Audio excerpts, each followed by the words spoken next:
Good morning, everyone. I hope you've had a good week. My name is Jake, and my channel is Jake Trades and Invests, where I talk about a weekly recap of where the markets have headed and where I think the prices may be going. So, with all of that said, let's go ahead and jump into our first chart. And we're going to start here by looking at gold. Gold has had another pretty good week of pushing up above the 3,000 level.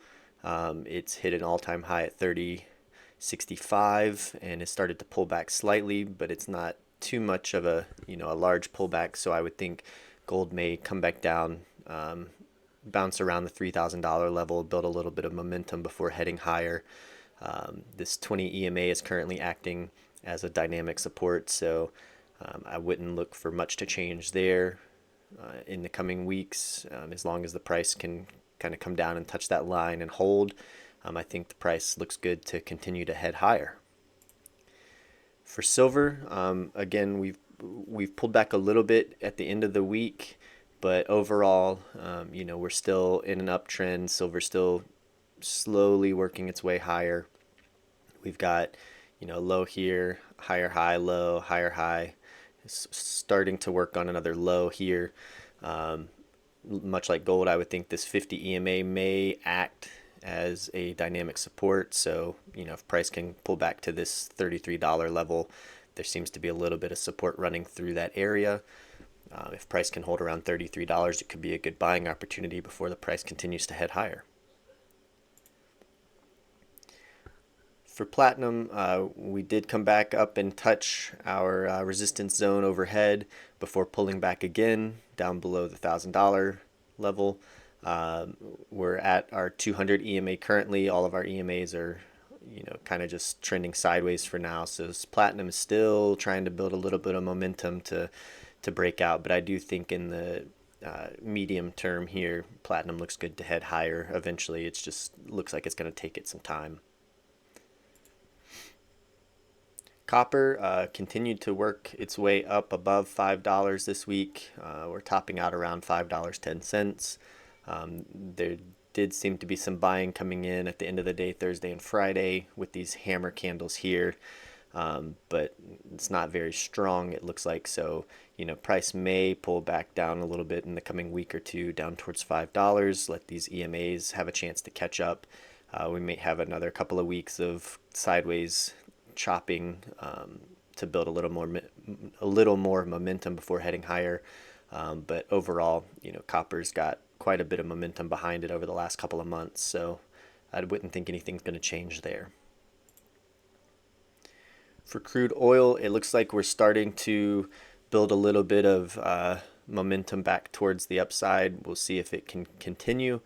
We've got some big green candles here in the bottom as we dipped below our support zone. Could have been, some stop losses and stuff getting hit before heading higher. But if we can continue to build a little momentum in the coming weeks and get back above these moving averages and have the moving averages turn up, I think that's a good sign for crude oil to maybe be able to break out of this downward resistance zone that we've got overhead. For natural gas, we have pulled back this week and are kind of consolidating sideways right now around our $4 support zone.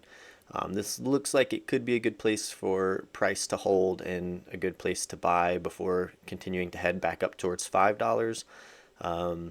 If the price holds around $4 and above the 50 EMA in the next couple of days, I think it could be a good place to buy it for a short-term play up towards $5 resistance zone here. We'll switch over to our indices now. So currently, we've had quite a big sell-off over the last couple of weeks, down I think over 10% or something like that. We did come back towards that 5,600 support zone that we've talked about previously, and it seems like we're building a little bit of support right now, which after such a big sell-off, a bounce back up is kind of expected. So let's see in the next week or so if the price works its way back up, maybe around 5,800 or so. Maybe towards this 50 EMA would maybe be a good place to make sense. But for right now, it's hard to say where this price is going. I don't know with such a sharp sell-off if the price is gonna just turn right back around and head back up towards all-time highs. I think we're in for maybe a couple of months of sideways consolidation, maybe a little bit more downside too. It just depends on how big of a bounce this is, how strong of a bounce these coming weeks show. So let's just wait and see how the S&P plays out. For Nasdaq, same thing. We've had such a large sell-off over the last few weeks. We do have some buying coming in around 19,500, around that level. Again, I would expect maybe a little bit of a bounce.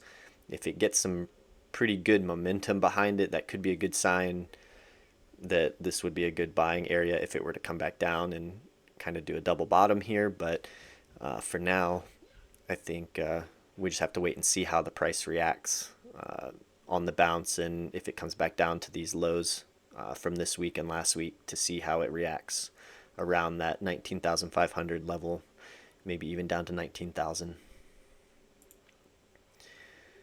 Dow Jones, same story. We've had a bit of a bounce this week off of the lows from 41,000. So again, if we can continue this week up into maybe around 42 or 43,000, that would be great. But I don't think this is going to just turn around and head higher. So let's wait and see if we come back up, sell off slowly. That would be ideal. If we can kind of sell off with low momentum back down towards that 41,000 level, that could be a good time to maybe get into some short-term entries to try and play some sideways consolidation. And for the Russell, again, like the other indices, same thing. We've had a little bit of bounce from the lows of 2000 this week. I would think if the other indices continue higher, the Russell may follow suit a little bit and head back up towards 2100. But it could also sell back down to 2000. The key is going to be seeing how it reacts to the $2,000 level. If it sells right through it, there's probably going to be some further downside ahead. Lastly here, we're looking at Bitcoin. Bitcoin tends to follow Nasdaq to some degree. So we've had quite a bit of sell-off back to our 200 EMA. We talked about that last week. And this week's just been a little bit of sideways consolidation. It is kind of forming this flagging pattern here, which is typically bullish since we've had quite a bit of selling pressure from the upside. So it wouldn't be a surprise if price continued to just kind of consolidate sideways, slightly up, and then we get a bit more selling going on here. But time will tell. We're above the 200 EMA. We've filled this gap that we've talked about at around 77,000. So it's possible that price may come back down towards that 77,000, build a little bit more support, and bounce higher. But we'll just have to wait and see. And that's all I've got for this week. I appreciate anyone that has tuned in. If you find any value from this content, please give me a like and a subscribe. Please leave a comment and let me know your opinions on where you think markets may be headed. I look forward to reading them, and I will see you all again next week. Thanks.